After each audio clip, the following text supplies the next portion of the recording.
Hello, Fire. This video comes to you in 3 parts. Part 1, my house. So I already recorded a tour video for my other channel, English Majors Talking, and I'm just going to link you to that rather than take you through another tour. So that'll be somewhere in the video, or if you want to watch it when you're done watching this one, I'll put a link in the video description. English Majors Talking is the collab channel that I had before I joined Fire.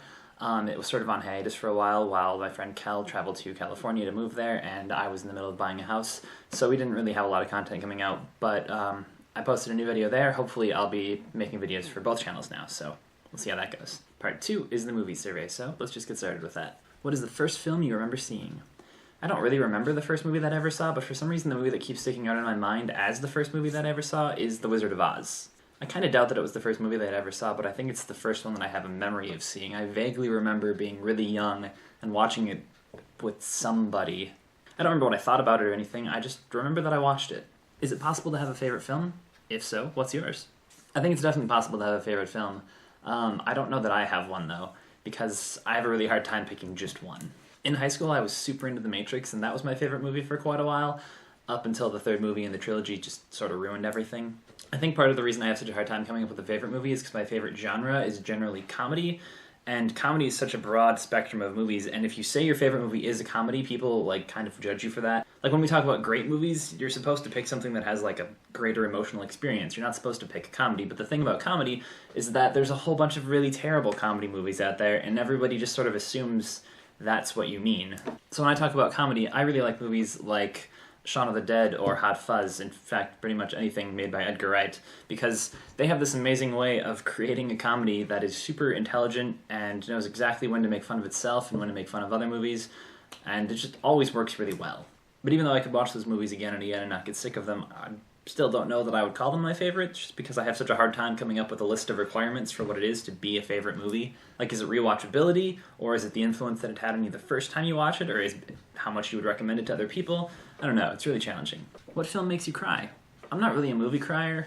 I think it has something to do with the fact that I'm a robot and I'm not wired for human emotion. But most recently, The Fault in Our Stars movie did bring me dangerously close to feeling feelings. What film would you climb into? I had a really hard time coming up with an answer for this, because whenever I get asked this question about entering other worlds, I immediately jump to the things that are bad about them. And I always wonder how much control you get over this kind of thing. Is it you yourself enters this world?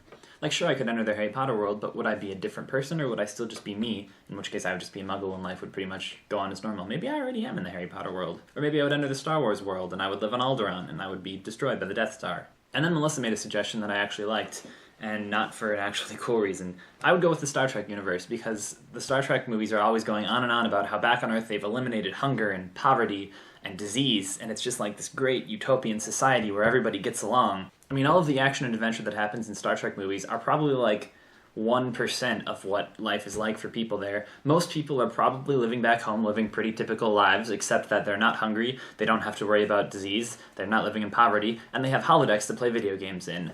Sign me up. Plus, every so often you get to take a starship to go somewhere. That's pretty cool. What movie characters do you wish you were more like?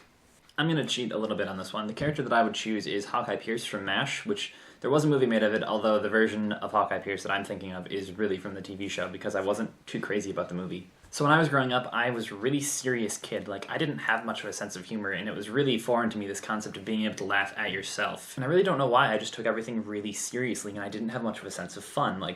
Even when I would play games, it had to be done in a certain way, a structure of fun.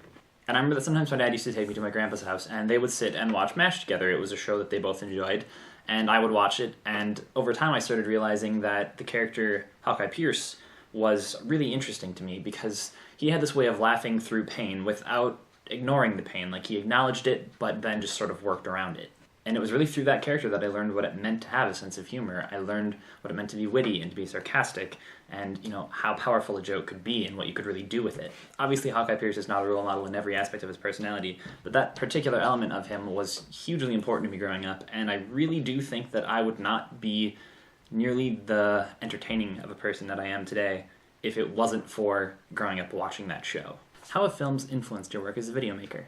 To be honest, I'm not entirely sure that they have. I've never really made short films or anything like that. I've only done vlogging, so most of the stuff that I do in vlogs are influenced by other video bloggers.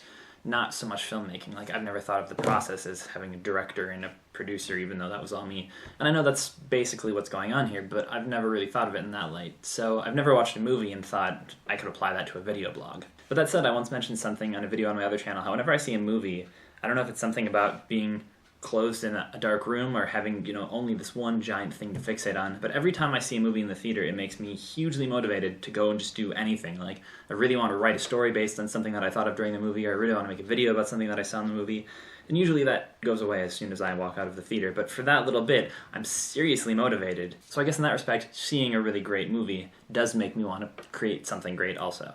Okay, so that's it for the survey. So now to answer Maia's questions about punishments. I don't know how feasible they would be for us, just because we've shifted days around so much that I think it would be kind of hard to enforce. But I will say that one thing that has been hugely motivating about this channel and my other channel is that having other people to do this with is what makes me willing to continue doing it. I think all of the projects that I've tried to start just on my own have really sort of fizzled out. Having other people to kind of go back and forth with, or maybe just having a guaranteed audience of a few people, I think really helps keep you moving. So whether we do punishments or not, I think having this group of people to go off of is going to keep us moving forward. But if we want to adopt punishments, that could be something fun too. Alright guys, that's it for me. See you later.